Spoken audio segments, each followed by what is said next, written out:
Welcome to the Vermont House Wash-7 Candidates Forum with candidates Maxine, Grad, Democrat, Adam Greshin, Independent, and Sal Spinosa, Independent.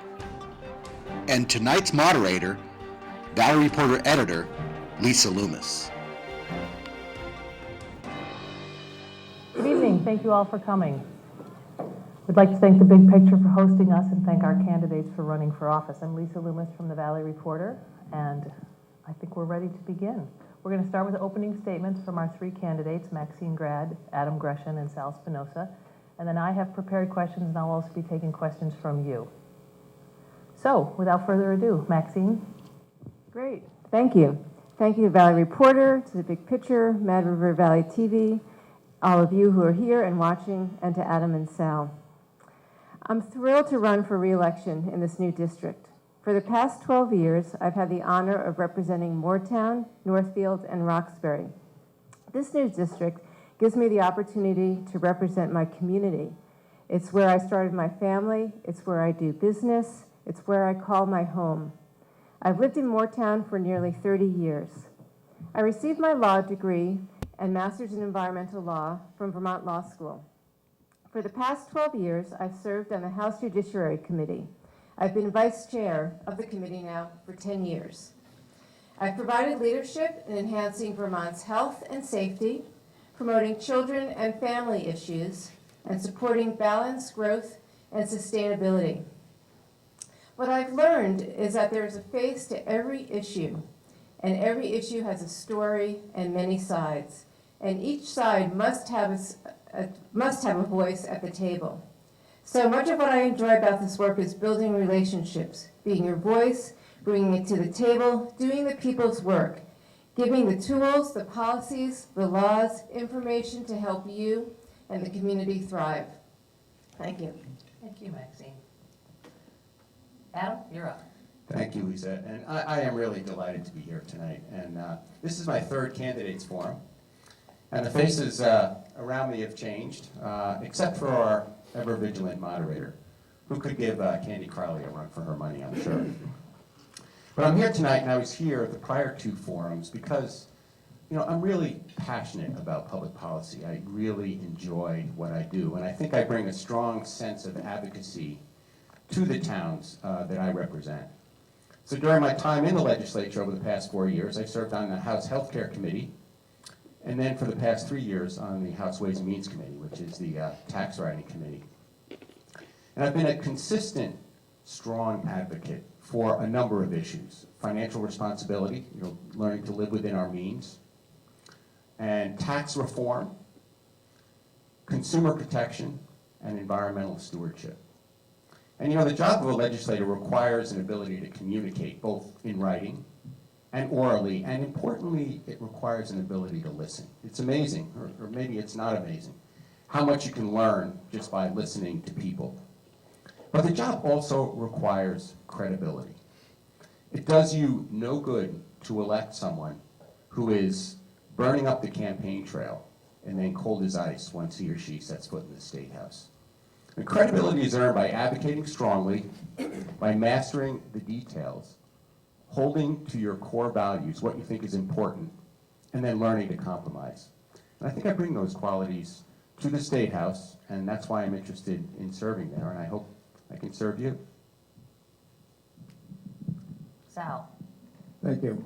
And my thanks to all. But I'll begin by saying that the one thing I need to do as the challenger is to tell you what I bring to the table, and I'm going to dive right into it. It stands on three legs. First of all, as a lawyer, I was a prosecutor out west, and as a result of that, I was involved with issues involving the 4th, 5th, 6th Amendment, and the 14th Amendment, adult sexual assault, career criminals, and antitrust, environmental regulations, and consumer protection. All these things find their way into the legislature. And I think that I would be almost immediately conversant with all of these on the first day. The second leg is my return to Vermont after securing a master's degree in environmental law. I was the enforcement director at the Agency of Natural Resources, which obviously put gave me an intimate relationship with Vermont's very complex environmental laws, and also with the legislature, constructing bills and trying to get them through both the House and the Senate, and familiarity with EPA. Finally, the third leg, and the most important, is my time on the select board in Waitsfield. I've been on the board for 10 years. I'm currently its chair. And I will tell you that if there is a ground zero for civic engagement, that's it. And that's where you learn that it's not a matter of power, it's not a matter of politics, it's not a matter of secret allegiances, it's how you deal with issues. And I take all of that to the legislature if I'm fortunate enough to be elected, and to incorporate that into the daily rigors of the legislative session. Thank you. Thank you. And before I start with the prepared questions, I want to remind everyone to please turn your cell phones off or turn your ringers to vibrate.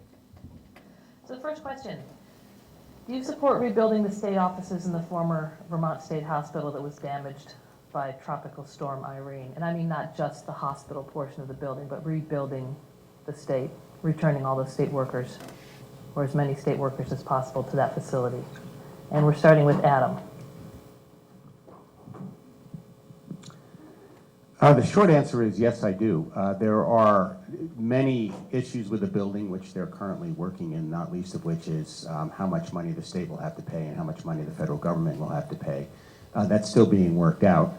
But the buildings are there, and there are many people who have shaped their lives around them. There are many people, for example, in Duxbury who get up in the morning and roll downhill to Waterbury, work there, and return home at night. They have built their lives around it and become accustomed to working there. The buildings are still operative.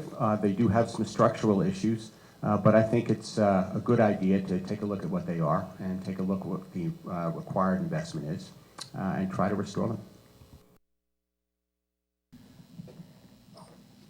There are pros and cons to re-inhabiting that building. The pros is that the people that work there were a significant economic cog in the town of Waterbury. Ask anyone in Waterbury whether they feel the pinch of the absence of those people, and they'll tell you that that's the case.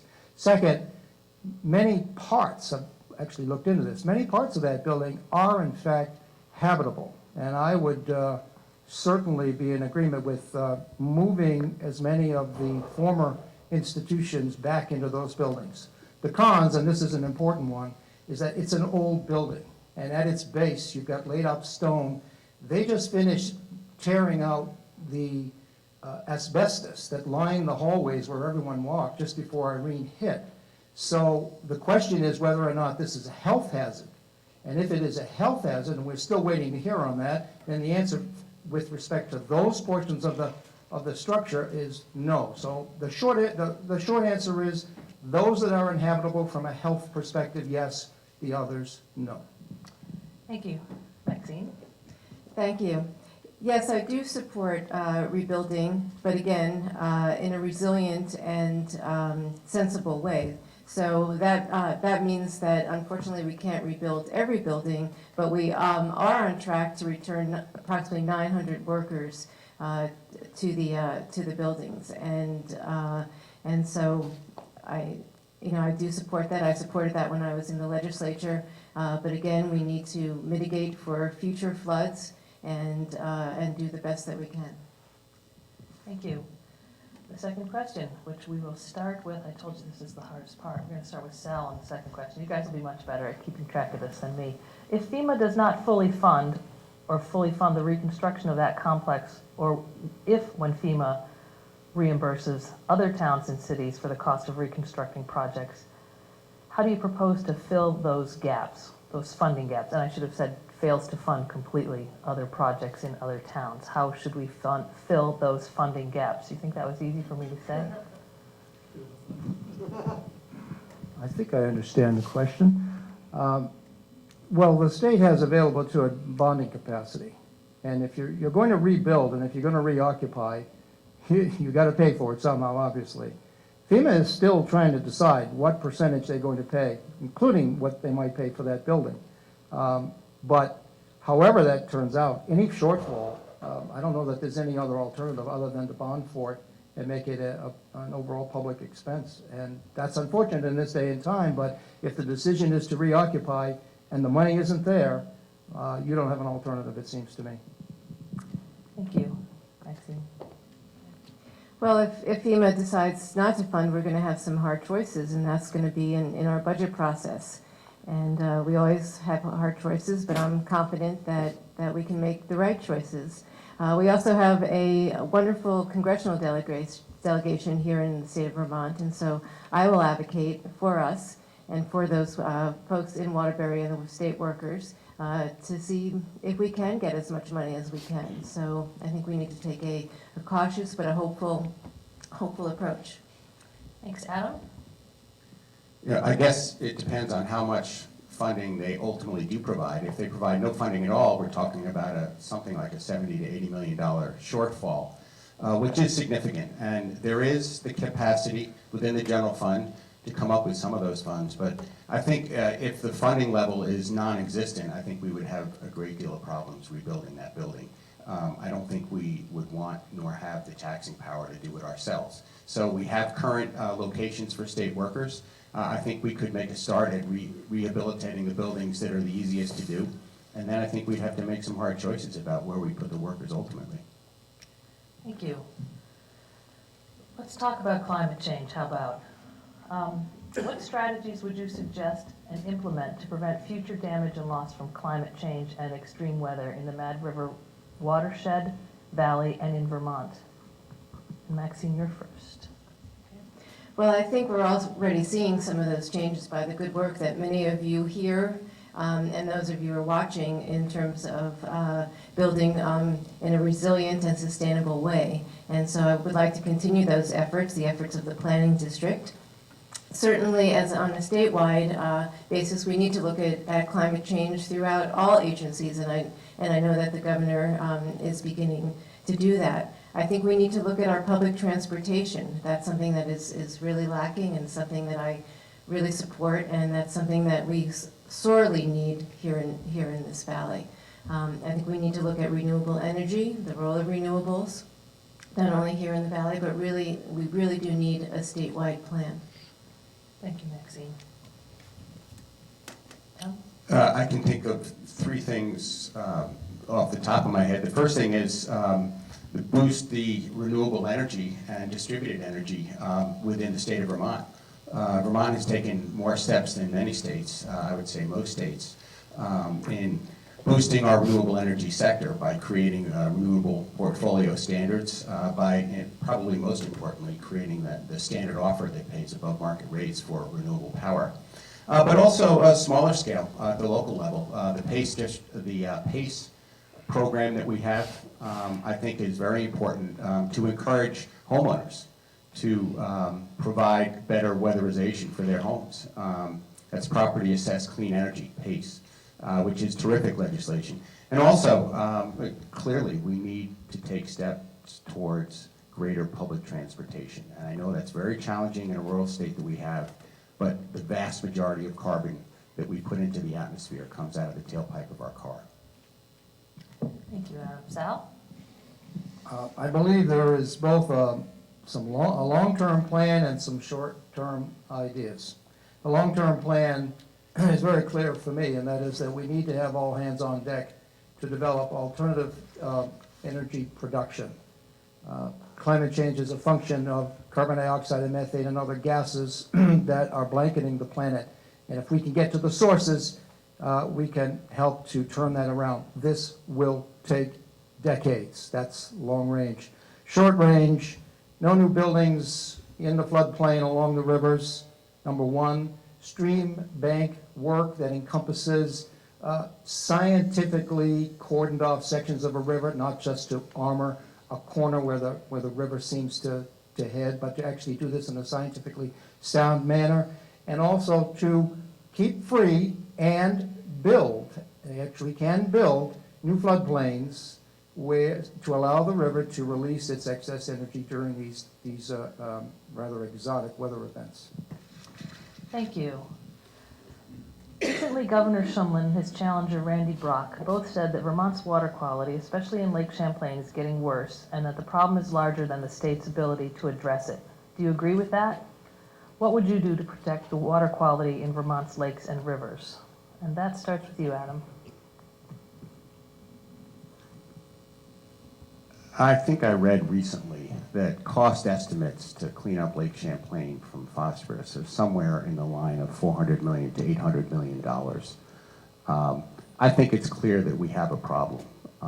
And I think it's also clear that the Clean Water Act, which I believe dates from 1972, Vermont oversees the implementation of the Clean Water Act here in the state. And yet we don't have the resources to fully do the job. So yes, I agree that Lake Champlain is in dire need of additional resources. I also have to say that we don't have currently those resources at our disposal. Thank you, Adam. Sal?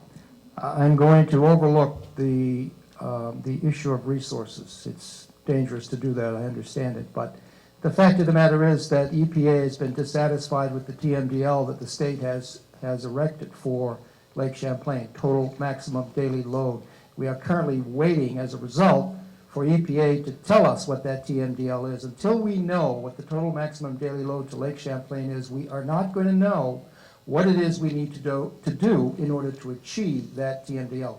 That's the centerpiece, and we're waiting to hear from EPA what it is. Thank you. Thanks, Sal. Maxine?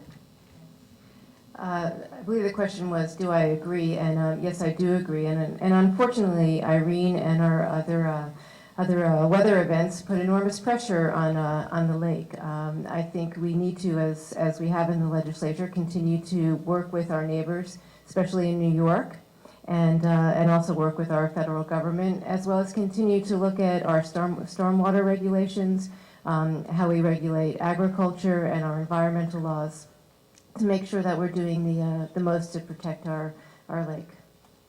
Thank you, Maxine. Healthcare. The Federal Affordable Health Care Act mandates insurance coverage, and Vermont's healthcare initiative will meet that mandate through the healthcare exchange. But the stated long-term goal for Vermont's plan is a universal health care plan based on a system similar to Medicare or Medicaid. Do you see that as an economic boon or an inhibitor? Should health care be decoupled from employment, and if so, how? Can you solve that in 1 minute? Oh, yeah. Okay, go. I'll give you change on the Okay. minute, yeah.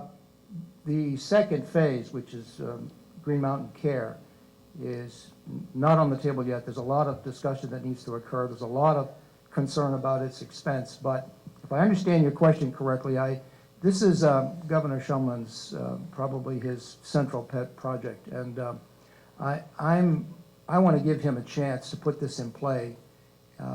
Each year, it seems the legislature starts its session by throwing its hands in the air and saying aloud, what are we ever going to do about health care? Well, we have a direction now, and I'm supportive. I am also supportive, however, because this is signature legislation, that we check in to see how it's doing and make sure that it is cost effective and that it is efficient. You can't initiate signature legislation like this and turn away from it and expect it to either work correctly or self-correct. Thank you. Thank you, Sal. Maxine? Okay, I believe the first part of your question is this an economic boom? Absolutely, which is why I was so thrilled to have the privilege to vote for the healthcare legislation. It will be an economic boom because businesses can actually grow their businesses. They can do what they're meant to do, not be healthcare administrators. And I think it'll be an economic boom because the money that they're now paying in premiums can be turned into salaries and create more jobs. And it'll be an economic boom to individuals through tax credits that we'll be seeing. In terms of your second question as to whether or not it should be decoupled, absolutely, and that's another strong feature of Obamacare, as we know it, because people will have portability. So many people are tied to their jobs that are not necessarily good for them and their families because of health care, and it's not always good health care. And so we do need to decouple that, and that's what this law will do, and that in turn will add to the economic well-being of our communities. Thank you, Maxine. Adam? I supported the healthcare reform as over the past 2 years because really two reasons. One, the clearly what we are doing now, both here and nationally, is not cost effective. And two, it does not cover everyone. So in my view, we need to move forward with something different. Now, it will be an economic boom if it works. Clearly, we'll have, by straightening out our healthcare sector and removing that from concern of an employer, and by separating healthcare from employment, I think that would make it easier for workers and certainly remove a burden from employers. But keep in mind that the premise of single payer is that we will harvest savings from taking away administrative costs, from taking administrative cost out of the system. And we will also reduce the growth in healthcare spending by creating accountable care organizations and by being mindful of spending. So to the extent that we can harvest savings from administrative, by eliminating administrative costs, I think it will work, and I think it's worth trying. But to the extent that we can't, I don't think we'll end up any better off than we were. Thank you. The new Washington 7 district that joins Moortown, Duxbury, Fayston, Warren, and Waitsfield is a diverse district with member towns facing a variety of very different issues and concerns. How, in your opinion, do the towns differ, and what common needs do they share? Maxine? Great question. Thank you. Okay, in terms of how do they differ, well, I think the one that comes to my mind and probably everybody's mind is in terms of education funding and how we pay for education. And people still think of Warren and the Valley towns as sending towns, and Moortown and Duxbury think of themselves more as the receiving towns. But despite those differences, I think there are many more commonalities, and I think that's why I'm so excited about representing this new district in the way that I've represented my current district in the past 12 years. I mean, I think we really need to look at the watershed, the fact that we all are very much dependent upon tourism, on the resources that we have here in the valley, the recreational resources, healthcare, public transportation. Many of the issues that we've been talking about so far really are the same, and that we all share as Vermonters. So it is diverse, but I do think that there's a lot in common, and I'm thrilled to have the opportunity to possibly represent them. Thank you. Adam? You know, I've been surprised as I've gone through the towns to find that there really aren't that many differences. There aren't as many differences as I would have anticipated. Certainly, some towns are more property wealthy than other towns, but I found in terms of the jobs that people do and the challenges they face, there's actually more commonality than anything else. The single most important issue, and I heard this in many different forms, that everyone in each of those 5 towns is dealing with is the concept of affordability. Everyone wants to be able to live a good life here, and everyone wants their children to be able to live a good life here. And people are struggling with affordability. The cost of living in Vermont is moving up. It is moving up elsewhere too. But what we need is a job market and an ability to support ourselves and maintain our standard of living with rising costs for energy, rising costs for food, particularly rising costs for property taxes and municipal taxes. So that is kind of a common theme, the idea of maintaining a quality of life here that was true in every one of the towns. Thanks, Adam. Sal? I think one of the central differences, and I didn't hear so much of this on the campaign trail, but it's my own observation that the commercial center for all of the towns, all 5, is Waitsfield. That really is the commercial center. And I think everybody appreciates that. Duxbury has an easy access to great commerce over in Waterbury, that's true. But in particular for the other 4 towns, they share what is common to all of them is that their focus for purposes of their recreation, nighttime recreation, for dinners, for movies, and for commerce is Waitsfield. But the similarities that I found, and so the only real, there really isn't a difference there, but the similarity, that is a difference, I'm sorry. The similarity I found, I think, is, that I found in going door to door, is very similar to what Adam said, and that is a lot of discussion about costs, which comes in a lot of different forms. Sometimes it's about education, property tax. sometimes it's about the cost of gasoline, and it can be a variety of things, but that is a very, very common theme. Thank you. Thank you. I just want to fix your sign for the camera. Did you get a GIMP sign? Okay. So speaking of your campaigns, I was very interested one time when Adam wrote into the Valley Reporter about being bitten by the same dog twice as he went door to door. So I'd like to ask you guys, just on a lighter note, to tell us about your most interesting or unusual campaign experience. And Adam, you don't get to use the dog anecdote because I already told But you. I have another equally good one. So I wanted to hear what happened this year while you guys were out on the trail. You're first. So we all know that dogs bite. But how many people have been bitten by a tom? I didn't realize that they also can be vicious. So there I was, minding my own business, walking up to a home.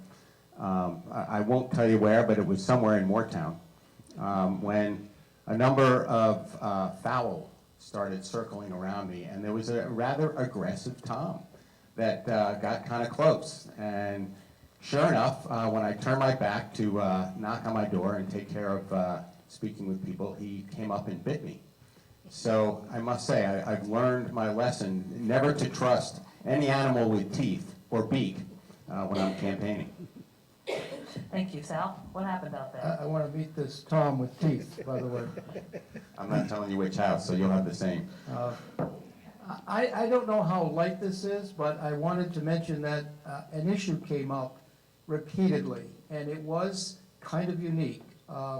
And it came up principally from where I've been lately, and that is over in Facein. There was some concern expressed almost door to door, and with all due deference to Ms. Loomis and the Valley Reporter, something was reported with respect to fire protection, and that the cost somehow was going to be shared with Facein, and that Waitsfield had already made that decision. I had to explain time and time again, as I said, this is not particularly light, but it is recurrent, and it was striking time and time again that that decision was not made, and that in addition, I don't know how we would, I don't know how we would be authorized to do that, and a number of people, I think, in the end were finally satisfied that what they had read was not entirely accurate, and appreciated my attempt to try to clear that up.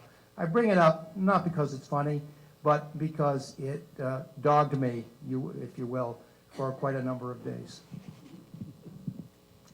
And I would just point out that as the author of the article in question, I specifically did not write that the decision had been made, just for the record. Maxine? That was their interpretation, though, Lisa. I'm trying to be as fair as I can to you. Well, back to that Tom, that's exactly what came to my mind, because I happened to knock on that door probably about a half hour after Adam. And yes, I've actually I guess this is my 7th campaign. I've never been bitten by a dog. I've never been bitten by anything until this year when I met that same turkey. And so anyway, it's quite interesting. And I also was bitten by a chicken. So, and I do carry milk bones for dogs. And I think I've gotten either better at predicting dogs or maybe wimpier and stay in the car. But dogs haven't been the issue. But definitely things with beaks this year have. Thanks, guys. Satisfied my curiosity. So let's talk about not healthcare, let's talk about education funding for a couple of questions. And we're starting with you this time, Sal. What are your thoughts on Act 60 and Act 68? Is it time to scrap it and develop something new? If not, what measures should we support to simplify the current system and contain costs? Do you agree with Governor Shumlin's statement that Vermont has the most progressive education funding in the nation? I think I might agree that we have the most progressive. I'm not sure we have the most cost-effective, and I'm pretty sure we don't have a system that satisfies the bulk of the public, I guess depending on what town you're in. My thoughts about this are that Act 60 does reflect the edict in the Brigham case, decided, and I think it was decided in '94, and Act 60 was initiated in 1997. So in that respect, it does fulfill the requirements of the Brigham case. However, there are other models. This was one model that the legislature came up with. For the most part, what I believe is that Act 60 and 68 is in need of a major overhaul. And if there is no light at the end of the tunnel, and I've only begun to develop this thinking over the last 3 weeks as I read more and more about it, then maybe we need to start looking at another model. Thank you. Maxine? Thank you. I do support the premise of equitable education. Is it working? I think it's a who you ask. I know it is of concern for towns here in the Valley, and so in that standpoint, I have heard that it isn't working. In terms of scrapping it, I'm certainly interested in having the conversation. That conversation has occurred somewhat at the State House, but really not in the way that I think many of us would like to see. And so I certainly will keep an open mind. I know some people on the Ways and Means Adams Committee and other Ways and Means committees beforehand have come up with ideas, but they just can't find how to fully fund it, and that's the thing. I do not want to tax services. I don't want to raise broad-based taxes, so I think it's going to be very tricky how to fund it. But I do want to make sure that we preserve the Ed Fund. I voted time and time again to preserve the Ed Fund, not to put further pressure on it. And income sensitivity, I'll be an advocate to make sure that we do have the progressive income sensitivity that we do have. Thank you. Adam? The PICA's report that we commissioned 2 years ago to study our education funding system concluded that it is one of the most fair or equitable systems in the country. I can't tell you whether it is the most progressive. I simply don't know enough about other education systems, but there is a super circuit breaker for people who make below $47,000. They pay no more than 5% of their income. People up to $90,000 will pay 1.8% of their income, adjusted for local spending. And then people over $90,000 pay according to what their property is assessed at. So there is a progressivity in it. I can't tell you whether it's more than other states or less. But I will say that regardless of whether you are a town that is property wealthy or a town that is property less wealthy or poor, the problem with Act 60 and Act 68 came to light, or at least came clear to me when I was sitting at a Harwood School Board meeting. And you would think that many members of the Harwood School Board would be supporters of Act 60. Some of them come from towns that benefit from the formula, others come from towns that don't. But almost universally, they are not a supporter, because what they say is Act 60 and 68 separate the decisions of a local school, the tax consequences of the decisions of the school board from basically their tax. What I mean to say is decisions don't necessarily have tax consequences, and it's very complicated for them to understand. I think that's the biggest problem with Act 60. Thank you. And still on the topic of education, aside from providing children with substantially equal educational opportunities, Act 60 was also designed to create more parity in the quality of education that Vermont school children received. Do you think that goal has been met in terms of Vermont's standardized test results? If not, what still needs to happen? You can solve that in 1 minute too. I'm sure you can. It's you. More parity. In terms of our test results, that's where there's a rub between what the federal government is asking of us and what we're doing as a state. And so I think we're doing as much as we can, and the question is how we're using those tests, and are we teaching to the tests and what they mean. So I think that I'm having a hard time answering this because I'm not sure that it's Act 60 in terms of standardized tests. I don't think it's Act 60 that really is driving the whether or not there's parity. It's those standardized tests, and it's similar to what we're seeing right now with the USDA regulations in terms of nutrition in schools. Unfortunately we have programs that come from the federal government that we must implement. That one size does not fit all. So I think we're doing as good of a job as we can. I'll continue to work advocating for our students and making sure that those tests really are just one part of the equation. And I think so far they really are in our schools just one part of the bigger picture that that our local school boards who are doing such a good job are looking at. Thank you, Maxine. Adam? One of the conclusions of the report that I referred to earlier, the PICUS report, they predominantly studied the equality of education funding. But one of their conclusions was there was no obvious connection between the greater level of funding that occurred post-Act 60, post-1997, and output, as in school quality. So that it's very difficult to say, in fact, in terms of data, it's impossible to say that schools that were struggling academically, struggling in terms of the product they were producing 15, 20 years ago, are no longer struggling in terms of the quality of the product. There's been no relationship between the greater spending and the output that they provide. And that's, to my mind, one of the major concerns that we have. We have so much focus on how we're going to fund schools and equalizing the funding burden between towns. But the focus really should be on equalizing the output between towns, so that kids who grow up in communities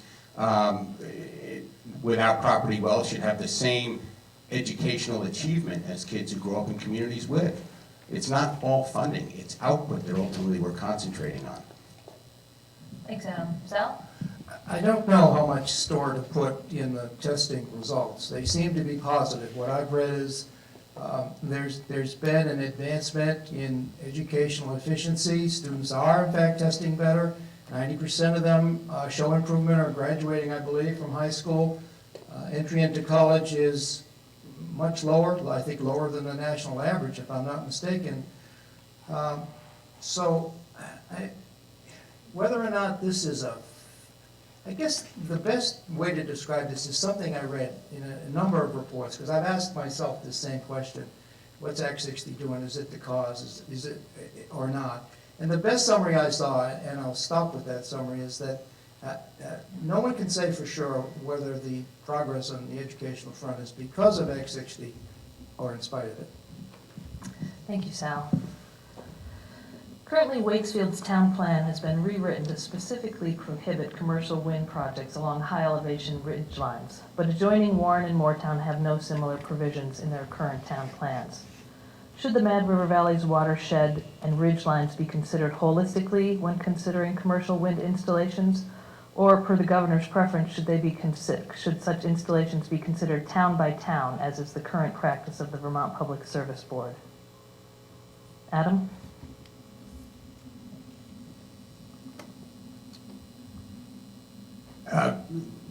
People may be aware the governor recently appointed a siting commission that's going to look into the siting of large energy projects, not just wind towers, but all energy projects. So I eagerly anticipate the output of that report, which I think is due at the end of April. But town plans should be considered, if not sacrosanct, damn close to it. So when towns decide that they don't want commercial wind or they don't want whatever, a big power plant, I think the Public Service Board should consider that and give more than due consideration. I think they should consider that more seriously. I personally believe that they should look at it holistically, however. I don't see room for utility scale wind on our ridge lines. Years ago, we thought about putting a highway on our ridge lines, and we decided not to. And I think that was because we wanted to save the ridge lines and the mountains for public viewing, and we wanted to guard the viewshed. I would take that same view now. Thank you, Adam. Sal? The Waitsfield Town Plan, which indeed we just concluded and adopted last night, does indeed prohibit commercial wind in the forest reserve, which is basically above 1,700 feet. And I think that each town, we certainly need to have that in our town plan, because without that, any proposal for commercial wind that comes into the town, we will want to be at the table. And Waitsfield will not, their views will not be considered unless we have included in our town plan some provision, and also made the case that if we want to oppose it, which we would, of course, at that elevation, that it is inconsistent with the overall planning of the town. So each town needs to have that in their plan. Otherwise, they aren't going to have their views considered before the Public Service Board. Is there some way to collaborate? Yes, and I would point to the the planning district, the Mad River Valley Planning District, which is the now four town organization that does some central planning, and also, there's the Central Vermont Regional Planning Commission out there looking at all of the town plans. So to the extent that there can be some collaboration and maybe have these plans conform with one another, that may be helpful down the line as well. Thanks, Sal. Maxine? I do think that town's plans should be considered. However, at the same time, I do think that we do need a regional approach, because this really is a regional, it is a statewide issue. And so I'm very glad that the governor has appointed a siting commission.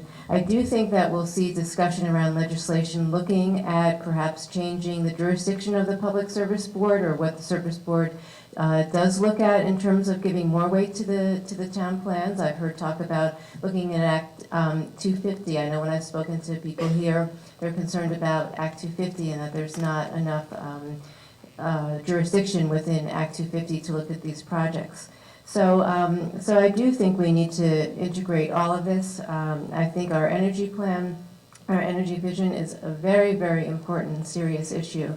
And so I do think we need to start thinking about it, yes, locally, regionally, but as a state and a nation as a whole.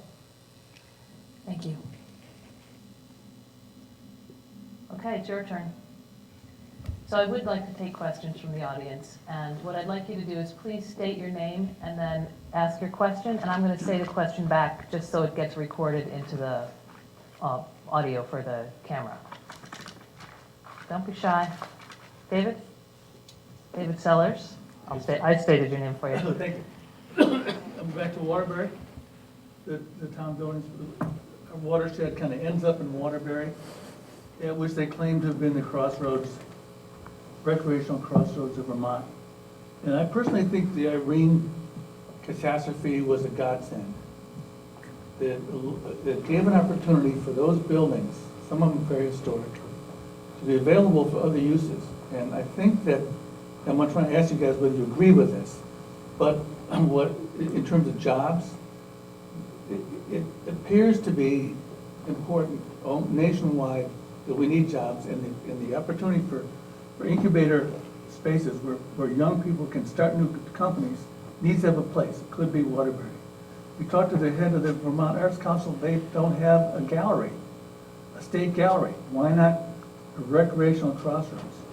And why wouldn't you do something recreation-wise in those buildings, like sports medicine or something, so that other than just bringing the state employees in there, back again, who already have adjusted to something else, see those buildings as a real resource for the state of Vermont. All right, so that's going to be a challenge. Let me see if I get that right.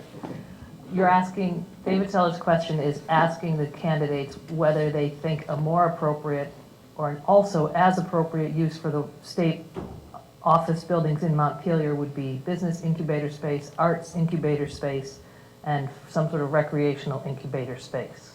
Correct? Okay. Sal?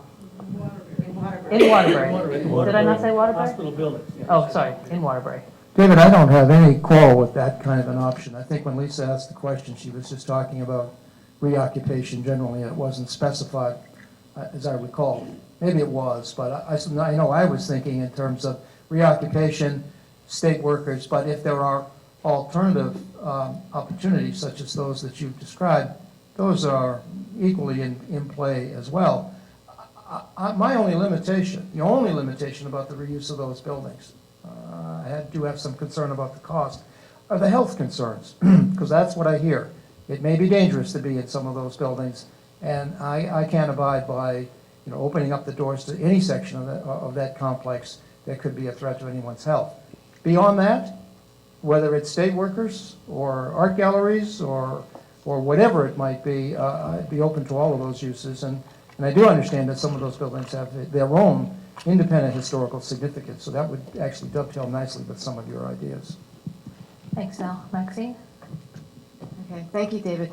I too was thinking of the question in terms of state workers, and that's really in part because I've heard from so many folks that they do want to get as many state workers back there.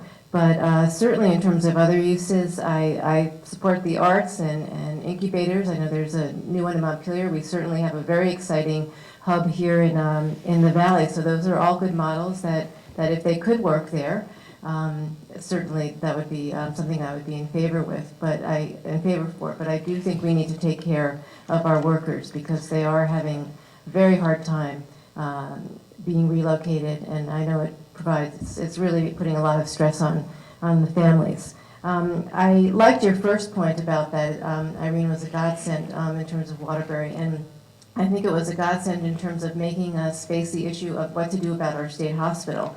And so I think what we came up with, the new facility in Berlin, really forced an issue that we haven't looked at, and so I think that's a real takeaway. So I just wanted to follow up on your first point. Thank you. Thank you, Maxine. Adam?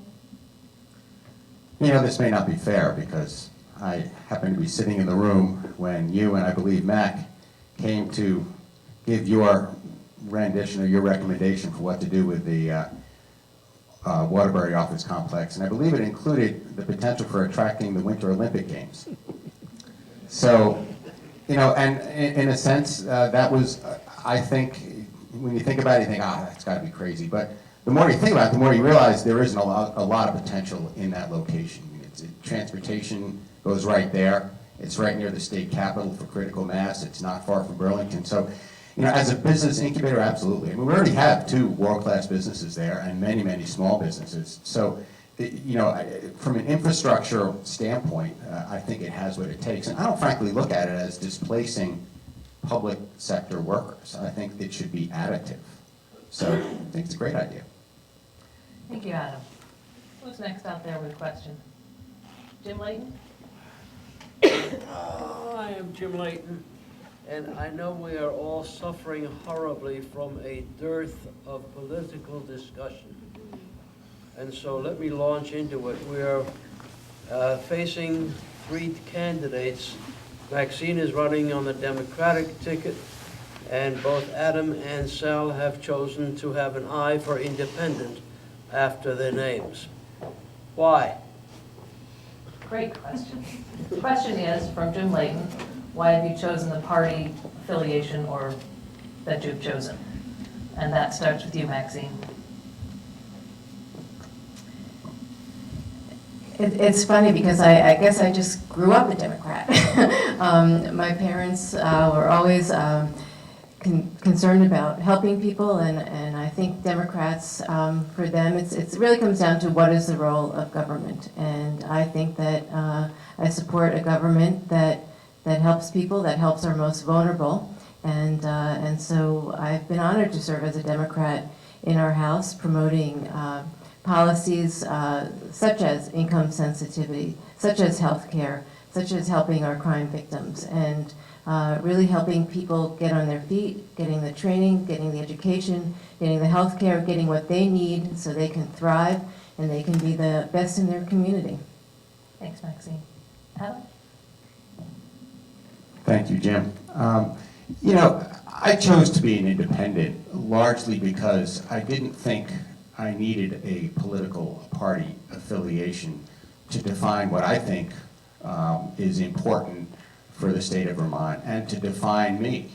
So I chose to run as an independent and let my record stand for itself. Prior to serving, my record would have been within the community and within business.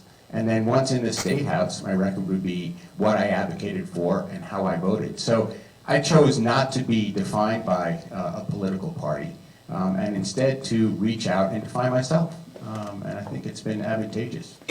Thank you, Adam. Sal? I have been a Republican. I have been a Democrat. I think I was then both of those one time again.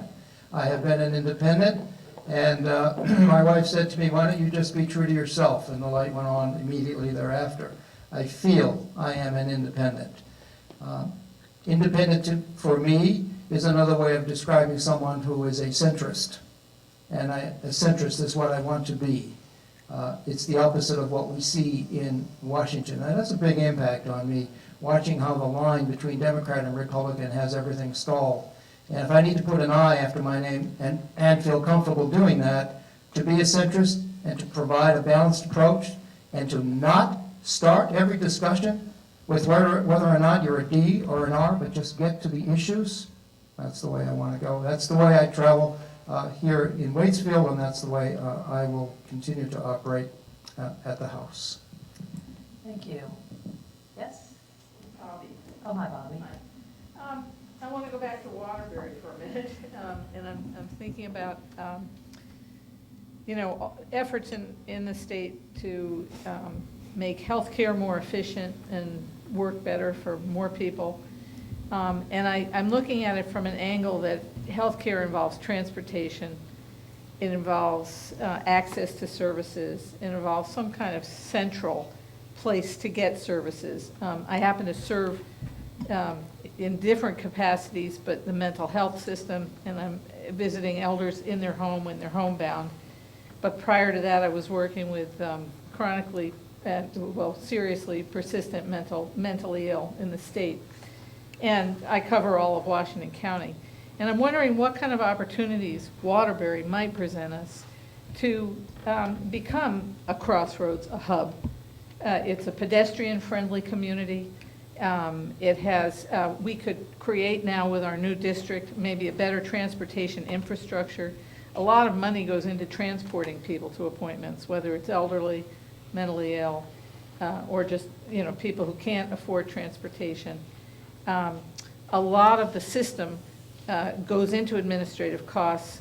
50 to 60% of my time is spent in paperwork, documenting and showing that I'm not fraudulently serving the people that I work with. And usually it's the opposite. It's usually I'm doing more than gets documented and accounted for. And I'm wondering about where the candidates stand in terms of thinking about how we can think out of the box in several different boxes and try to address needs at the same time. A huge issue among people, and there is beginning to be correspondence that is showing up in the research, is that people are lonely and isolated at home. We have a complete lack of ability to house our aging population. They're housed in apartments, but so what kinds of opportunities do you see, and maybe as this new district evolves, how we might better work with the Waterbury community? Thank you, Bobby. Question from Bobby Roode, and let me just take a shot at paraphrasing that. On thinking outside the boxes in terms of the state office complex in Waterbury, about turning Waterbury and those offices into a greater hub, using it more as a crossroads and interacting more with it from our new district, and specifically addressing mental health care services and elder housing. Close enough? Is that? Well, yeah, and just in general, healthcare services. And healthcare services in general. So that is a question for Adam. Adam starts. Can I pass? And I think it was a great question. It kind of stretches the bounds of my knowledge of our mental health system. But I will say, perhaps Waterbury would be a hub for our area, call it Central Vermont. But the direction of mental health and Vermont State Hospital has been towards community-based care. So it's challenging to think that we would want to build something along the same size as the former Vermont State Hospital. The idea was to build smaller units in distinct locations in different parts of the state. There is certainly, and I agree, there is certainly an active debate about how many beds we need, about how we will deliver those services to those locations. But the idea of a hub, call it hub and spoke, I think has been replaced by the idea of smaller community-based locations. And I believe that is what we are moving towards, both in our building plans and our care plans. Thank you, Adam. Sal? Bobby, right? Yeah. Bobby, it's apparent you know more about this subject matter than I do, but I don't think you're going to move me off my central point when it comes to Waterbury, especially the complex, and that is, I'm open to any idea that might work there. My only limitation, I'll say it for the third time, my only limitation is whether or not that structure is in any way dangerous to people's health. And if you've got some ideas about healthcare facilities there, along with David's ideas about the arts and some of these historic buildings, I would say the same thing to each of you as I just have, that I'd be open to any of that. Any of that we can salvage and continue to use is a real upside, not just for that complex, but for Waterbury itself. So let the ideas keep coming. Again, the health issue is my only concern. Thank you, Sam. Maxine? Thank you, Bobby. I'd like to switch the focus back from Waterbury to here in the community. And you mentioned many things, but for instance, your concerns about administrative costs. I think when we have healthcare reform, some of those will be alleviated. I think in terms of our elderly feeling isolated, I think it goes back to public transportation. And so again, I think we need to look how we can work on that here in the community statewide, as opposed to looking outside. And so I think we need to look in our boxes right here in the community. I think we need to look, are there ways that we could support our local healthcare center? We have a wonderful healthcare center here. And hear from them and hear from the community to address some of your concerns. So yes, I do think Waterbury is a crossroads, but I do think we have a wonderful community here. And I would like to see what we can do to support our community members here and address some of your concerns. Thank you. I can't see you, but I see a hand. Is that Beth? Yeah, Beth Hillcup. I wonder if you could articulate what you think the big differences are in the upcoming session between Democrats and Republicans here in Vermont, and how you expect that will play out in terms of your involvement. So I'd like to know maybe the top 3 issues where the Democrats and Republicans are really far apart in Vermont, and how you'll try to interface with those issues in this coming session. Thank you, Beth. A question from Beth Shulkup asking the candidates to articulate the top 3 issues where they feel that Democrats and Republicans are farthest apart in this state, and how they will interact with their peers on those issues. Correct? Question starts with Sal. You start that question. Oh, good. The only person that isn't currently in the House. It's a little difficult for me to answer this question. It's hard looking in from the outside. In that sense, I'm no different than anyone else in this room, other than the 2 candidates to my right. So it's just very hard for me to grasp this particular question. I do think, however, that if this is a cut along party lines, there are some differences with respect to, for example, the closure of Vermont Yankee. And my sense is that this does seem to run along party lines. I'm not sure, but I think maybe the educational property tax may run somewhat along party lines. It's not an area, I wasn't anticipating a question like this. It's not an area I've done a whole lot of investigation on, so I really don't want to say any more at this time. But thank you for the question. Thank you, Sal. Maxine? Thank you, Beth. I think perhaps the biggest area where there'll be a rub is healthcare. And so we'll just have to see how that will play out. And that's what we're going to be spending most of our time this session, is the actual exchange. And so I think that'll be an issue. The budget is always an issue as to what we cut. Do we raise taxes? What services do we keep? What services do we add? So I think that's where we tend to see our struggles. Environmental regulation is another place where we may see divisions. But also, I think on a whole in Vermont, we do tend to work together. And I know the question is about differences, but I do want to focus on our common grounds. And I was appointed vice chair under Republican leadership and have remained under Democratic leadership. And we as a committee with actually Democrats, Republicans, and progressives, we come to consensus and we pass bills out mostly unanimously. So that's what I'm hoping for. I'm hoping for a session where we can continue to work on those issues, because it really is in the best interest of all Vermonters. Thank you, Maxine. Adam? Thank you. Agree with Maxine. Clearly, I think healthcare is going to be a signature issue this year. although it's not clear that there's legislation that needs to be passed this year. The healthcare financing mechanism is going to be presented in the early, actually I think January 15th, to the Assembly and to my committee. It's not clear we're going to do anything on that until we have more details. So that may not come up as a legislative issue. But that, I think the reform, healthcare reform, both bills, the Green Mountain Care and the Healthcare Exchange, I'm going to say passed with virtually right along party lines. So, clearly that's divisive. Tax reform may actually be as much an argument with the governor than between legislative parties. That's probably going to come up too. And also, inevitably, there's a large energy bill that tends to be divisive. I've generally been supportive of our energy initiatives, but the cost of the energy initiatives tends to be divisive. So I would say those are probably three issues. Thank you, Adam. From the audience.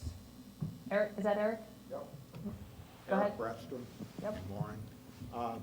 It seems to me that the 600-pound gorilla in the room is climate change and clean energy, and very little has been done by the state, and I don't know why so little has been done.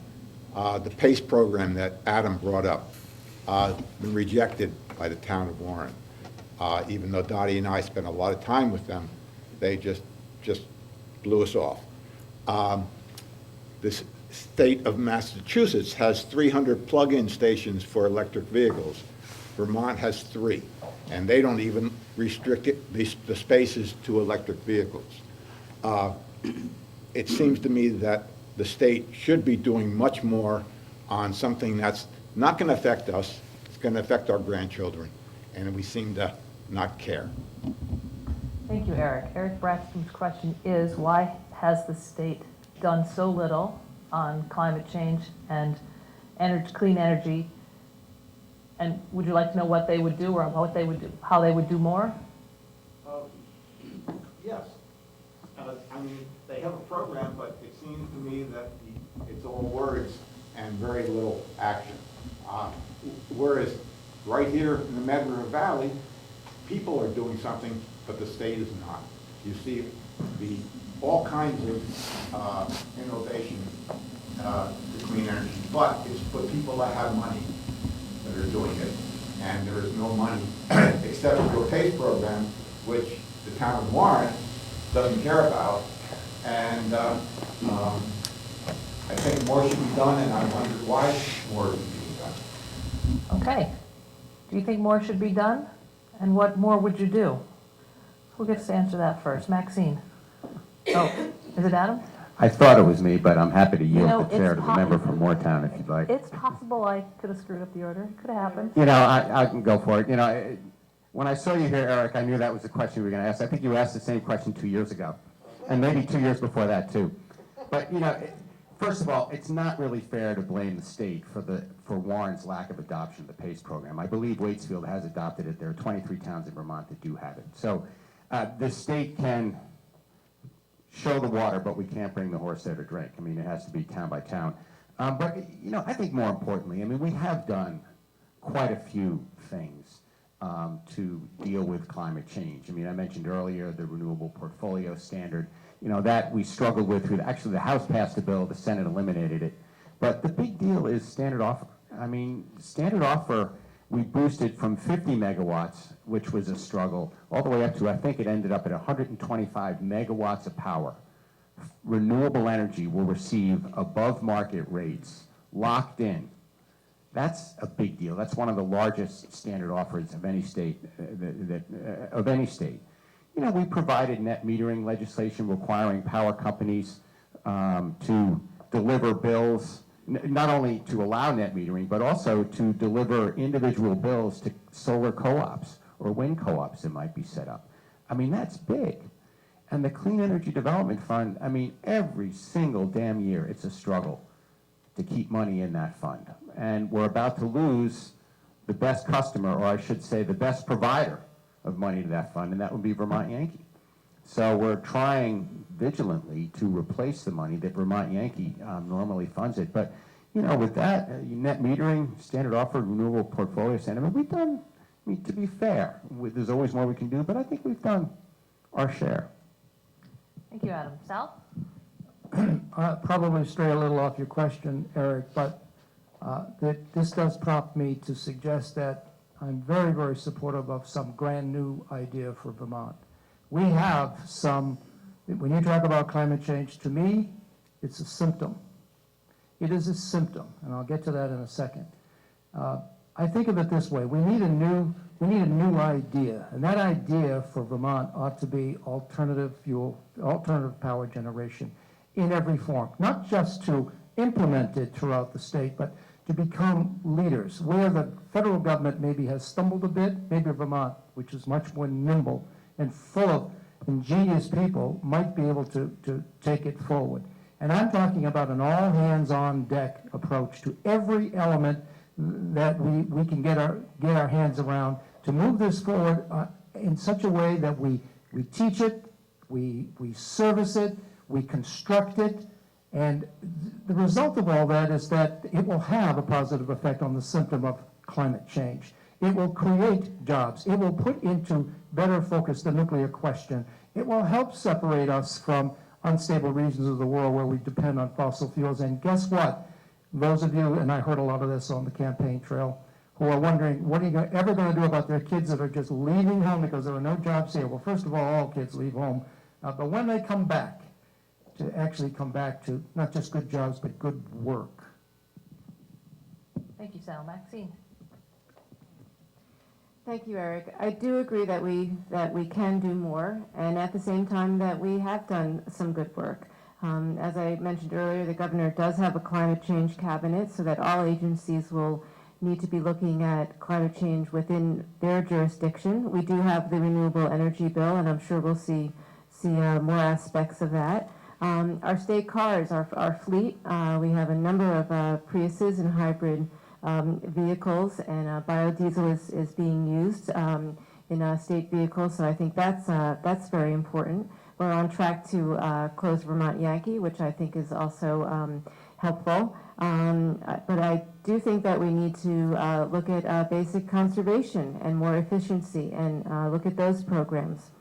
I'd also like to see Act 250 taking into account climate change. I actually think that it is within the law and that it could be done, but I would like to see that conversation in terms of reviewing projects and their impact on the environment in regards to climate change. Thank you, Maxine. From the audience. Is that Judy? The light's a little funny over here. Judy DeMario. Oh, sorry.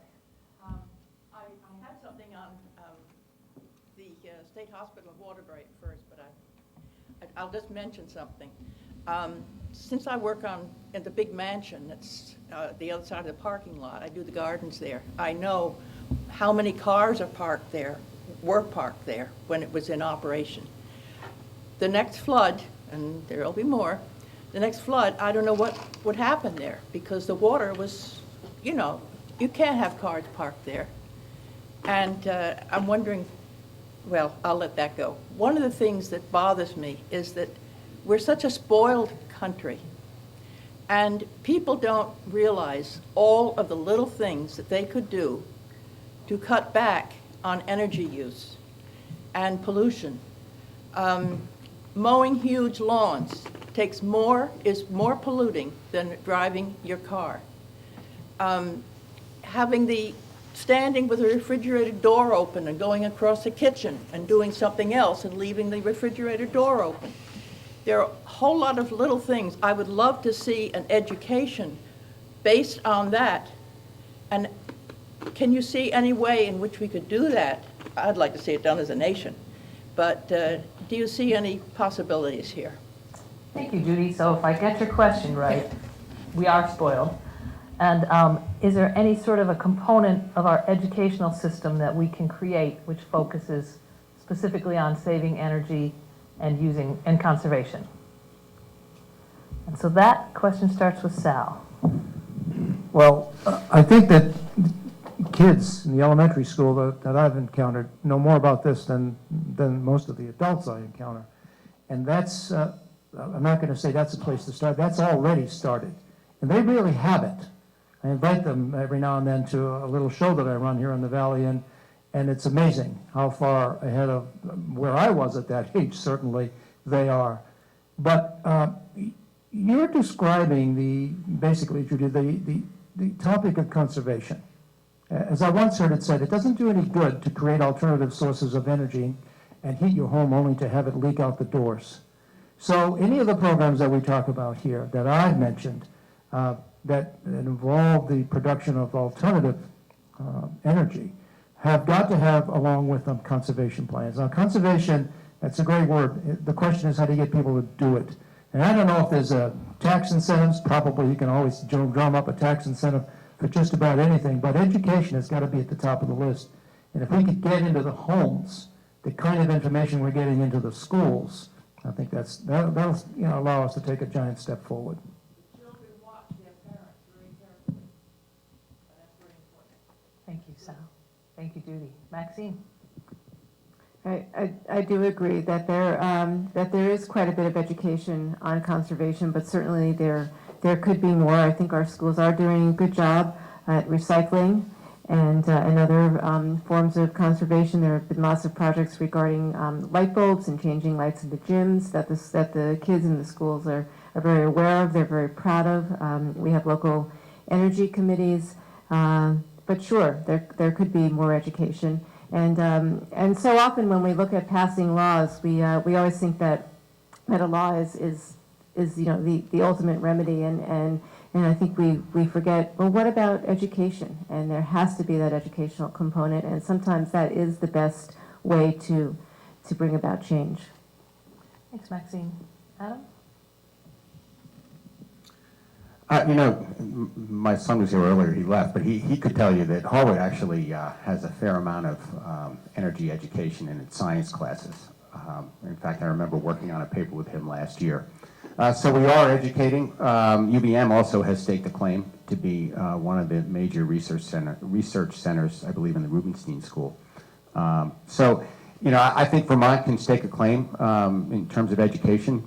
But in terms of changing people's habits, my favorite anecdote, and with apologies to David because I said this on Sprawl Talk earlier today, but changing people's behaviors is very challenging. And I always use the anecdote. I used to live in suburban Boston, and the town I lived in had 2 commuter lines going right through it, both of which went directly to Boston.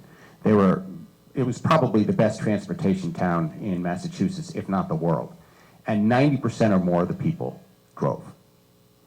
I couldn't believe it. There were seats on the train. I enjoyed it. I read the paper, I did some reading, but you just can't change people's habits overnight. It has to be education, you have to wait, you have to incent, and it's a long-term process. Thanks, Adam. From the audience, is that Jeff? This is a little bit of an odd one. Could you guys share your visions of what the Valley might be like in 10 or 20 years, particularly in terms, what would be your vision for the growth of the Valley in terms of commerce, in terms of tourism? What kind of place would you see this becoming in your ideal? Good question. From Jeff Schulkopf, a question about where do you see the Valley in 20 years, did you say? 10 years, 20 10 years, 20 years in terms of growth, in terms of commerce, and in terms of tourism. Maxine, this is your question. Okay, thank you, Jeff. Well, I'd like to see, as we are beginning to see, for instance, our ski areas be more year-round. They're wonderful resources, and so I think that's a very important component to build on many of the things that we've been talking about tonight in terms of conservation, in terms of our natural resources, in terms of our children. I would also like to, our downtown development, I think we really do need to preserve our downtown and our historic districts. And I do think we need to be very mindful of how we continue to develop. And so I'd like to see it similar to how it is now, but also with perhaps more green businesses. Very excited about the Mad River Hub, as I mentioned, incubators like that. So I think I think we're on the right path, and I hope we don't become like a Stowe or a Burlington. I realize I have 10 seconds, but it was interesting. I went up to, just down to the Barry Montpelier Road recently with my son, and he said to me, "Mom, it looks like we're in Maine." And I think he was really right because of the sprawl. So I hope in 10 years that's not what we look like here. Thank you, Maxine. Adam? Yeah, I would have used Long Island as the example, but, I too think that's a great question. Over the past 10 years, if you look at the population census, the population growth in the 3 or 4 valley towns has really mellowed. Population has not been growing here. But also, it's important to say, nor has income or commerce. I can look in my own business at skier days. Skier days used to be quite a bit larger 20 years ago. And then they fell dramatically, and now they're starting to pick up again. And the same is true at Mad River. So I think it's important to say that I think population growth really is not necessary. I think income and business growth, allowing people who live here to earn a livelihood and be comfortable is necessary. The town plans have commercial centers. I would love to see them populated with small businesses. I would love to grow along the smart growth model that concentrates our development, commercial activity, as well as residential development towards the town centers. And I would really love to see the town centers become walking, kind of non-transportation or non-car-based centers, kind of like Church Street in Burlington. I have that in the back of my mind. And frankly, I think with a little bit of leeway with V-Trans and some sidewalks and all, I think we stand a chance of that. Thanks, Adam. Sal? What I see is a lot of what's beginning to happen right now, and that is a focus in the downtown areas, the old, the historic development patterns in Vermont. We have a concentration of homes and business in the downtown, surrounded concentrically with rural lands, and then the further you go out into farmlands. And that's the focus right now. I don't know if that's a return to the past, but that's what we talk about an awful lot right now. I do see an agricultural uptick, and I see that in a couple of places around town. You probably know where they are, where young people are returning to agriculture. They're understanding its role in the sustainability of small towns, and I really like that. I think we've got to keep the old timers on the farm as well. I'm very supportive of that, but I am equally supportive of younger people coming along who want to be farmers and are actually getting involved in the business. And finally, however this turns out, there has to be a balance, because the controversy is always about maintaining at the same time as you advance the quality of life that is important to everybody. So balance amongst those issues is going to be essential. Thank you, Sal. Is that Dorothy? Dorothy Todd from Warren. I'm not sure I have this exactly straight, but I understand there was kind of a moratorium on water bottling extraction, and it was I know it came to a head when East Montpelier probably 3 or 4 years ago, and that there was, and my understanding is that you cannot extract to sell out-of-state water at a certain depth now, and I'm not sure where it is right now, and I'm not sure what its future is. I think I get your question. Dorothy Todd's question from Warren about the groundwater Extraction source rule. protection legislation that was passed 2 years ago?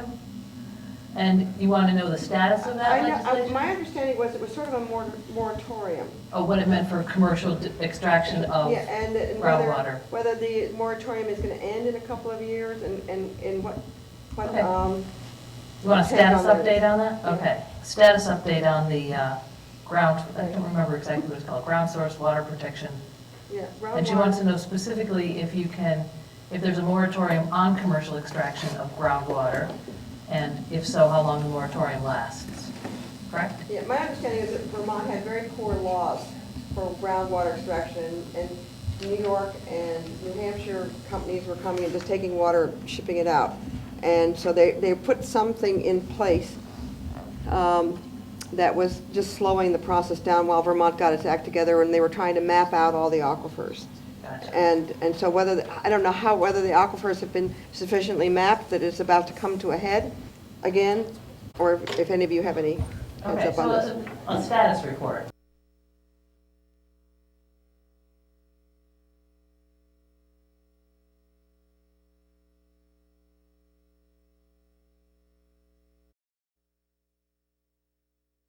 We have a limit on extraction of water. You're aware that the largest extractor of water is down in Vernon for the nuclear plant. They extract and they put back in.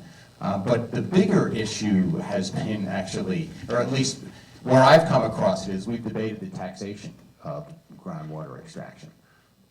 There's currently a very low tax on that, and the thought is that if people want to use it for private gain, then they should pay for it. So the taxation of groundwater extraction has been an issue in the legislature in my committee, and I know I'm just not aware that there's been a moratorium on it. Well, there was something about a debt that I remember the Vermont Natural Resources Council was very excited that they finally got something passed that had to do with how deep the straw could go. So you're not talking about river, you're just talking about ground. No, I'm talking about groundwater. Sal? Dorothy, I'm not aware of a moratorium. I'm listening as closely as I can. I follow these sorts of things, but I'm just not aware there's a moratorium on it. Groundwater has been determined by the legislature to be an asset within the public trust. And there are new rules. Sorry. There are new standards being initiated now in order to allow people to exact water from subterranean water, obviously groundwater. But I'm not aware there's a moratorium. In fact, I might suggest it's just the opposite, because I have recently been in touch with the Water Supply Division of the Agency of Natural Resources. If you make application, you can tap into water supplies, and you can do it for personal gain. I mean, this is a commerce, and they have standards and they have rules, a lot of them. But that tells me that if you could still do that, and I know you can, I don't think there's a moratorium in place. Thank you, Sal. Maxine? I'm not sure of the answer to your question, and I think what I'm going to focus on is that this is what often as legislators happens. We get a question, a very important question, and we don't know the answer immediately. But what I will do is I will go back to Legislative Council, those are our attorneys, and I'll go back to other folks in the agencies and try to find out for you. And Sorry, I wasn't better prepared with that. well, It's an issue that I followed, but I've forgotten. No, I appreciate the question, but I also appreciate you highlighting that sometimes we just don't know right off the bat, and that we will get back to you, and that's part of the process. So thank you for bringing that to our attention. Thank you, Maxine.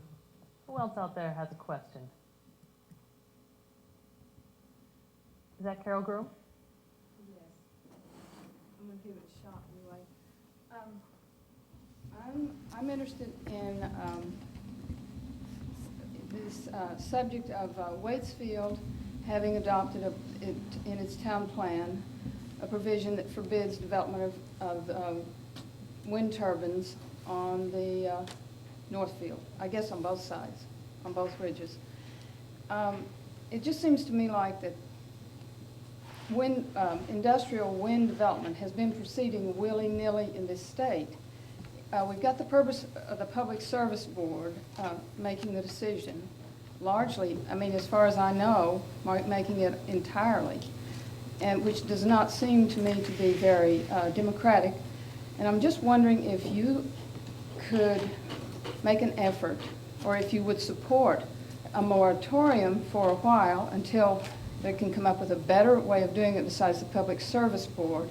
Because the way it strikes me is that the towns that are involved do not necessarily get to be the ones that participate. They're left out of the process, they're subjected to, if they don't want the view shed spoiled, if they consider it that way, they have no voice in it. They don't get any of the money. The towns that do get the money vote for it because they get the money. And it seems to me like this is a poor way to proceed with it. And I'm just wondering if any of you see any merit in developing a moratorium on it. I've heard that it's been talked about. Thank you, Carol. Carol Groom's question is whether the candidates see any value in a temporary moratorium on industrial wind, the permitting of industrial wind projects in Vermont until we can come up with a better system for siting and permitting them. And that question starts with Sal. Well, first of all, with respect to the Waitsfield town plan, the prohibition against development above, in the forest reserve, which is above 1,700 feet, is not just limited to wind, it's limited to anything. And it's there's a conditional use between 1,500 and 1,700. That's the way the zoning regulation currently reads. And I thought that there was some discussion in the legislature about a moratorium on wind. Wind is a part of the alternative portfolio. Don't get me wrong, I'm a wind proponent. What I'm not is a wind proponent at some of the sites that have been recommended and in some of the locales. I mean, the first question for wind is there any wind? And is it sustainable? And the second is, are you going to start another fight with yet another town? Or are you going to do a little advanced work to find maybe towns that are a little more cooperative? But the issue is a very, very complex one. Wind is in the mix. And I do wish, and I would like to see towns have a greater say rather than just have their views, the word is considered when it comes to wind in front of the Public Service Board. You're right, they hold all the cards. But we can hold some of them, as particularly if we've referenced wind standards in our town plan. That's the only way we get to the table, and we get there just to have our views considered. Would I like to see more? Yes, I would. Thanks, Sal. Maxine? I don't support a blanket moratorium. I do support the governor's siting commission. I think we'll get a lot of information from that. As I said earlier, I would consider looking at the Public Service Board, looking at its jurisdiction, changing that language in terms of the discretion that it does give to town plans. Also looking at bills that would involve more of a regional approach. And also, as I mentioned, looking to see if there's anything that could be done in Act 250. Should there be more of an Act 250 role in this project? I don't support a moratorium because I do think we do need a strong energy plan. That wind is one part of it. Do I see wind on every ridgeline in Vermont? No. I think in actuality there are very few places in Vermont that industrial wind can be sited, but it is part of the equation. I think in a way we're going to have a de facto moratorium because of these important conversations, because of the siting commission, and because there really aren't that many places in Vermont for large-scale wind. Thank you, Maxine. Adam? I would support a moratorium, but I agree with Maxine. I think because there's so many discussions going on, I suspect what's going to happen is the legislature will rest over the course of this session and wait for the governor's recommendation. But absent that, I would support a moratorium. And, I've gone so far as to suggest that for large power projects, we've already plowed that road in terms of legislative oversight. Keep in mind, the legislature inserted itself into the decision to recommission or not the Vermont Yankee plant. So there has been before legislative oversight of major power projects. And I would say that wind turbines at the scale that they're being talked about and the location they're being talked about certainly should have legislative oversight on that. And I'm aware that, in fact, there I was out campaigning. I get to a guy's house, he said, "So what do you think about wind?" And I got on my high horse and said, "Well, I'm really not a big supporter of industrial wind." He said, "Oh yeah, I own the company that built the roads for both wind projects." So I left him probably a little bit sad. But anyway, I do support a moratorium. Thank you, Adam. Anyone have an unanswered question out there? No burning questions from the audience? Well, I'd like to thank you all for coming, and I'd like to also invite you out to the bar to meet and mingle with the candidates and have a drink afterwards. And I'd like to thank Tony and Alex at Channel 44 for filming us, and I'd especially like to thank you three for running. We're really lucky to have such qualified candidates seeking to represent us in Montpelier. And don't forget to vote. Thank you all for coming.